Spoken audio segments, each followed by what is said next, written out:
এখন তরবারি দিয়ে কোপাইয়া যদি প্রচার করা যাইতো, তাহলে মঙ্গলরা তাদের সামানিক ধর্ম হইতো পৃথিবীর এই মুহূর্তে সবচেয়ে প্রধানতম ধর্ম। খানজাহান আলী সে করছে কি, বা তারা কি করছে?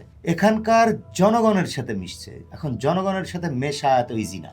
জনগণের সাথে মিশতে হলে তার উৎপাদনের সাথে সংযুক্ত হতে হবে, তার উৎপাদন ব্যবস্থার সাথে তার অংশীদারিত্ব তৈরি করতে হবে। সে ওই জায়গার স্থানীয় মানুষের সাথে মিশে ওই লবণাক্ততা দূর করে সেখানে ফসল উৎপাদন করছে। না ফু দিয়ে উর্বর করেন না রে ভাই, ফু দিয়ে ঝাড় দিয়েছেন উর্বর হয়ে গেছে, ব্যাপারটা এমন না।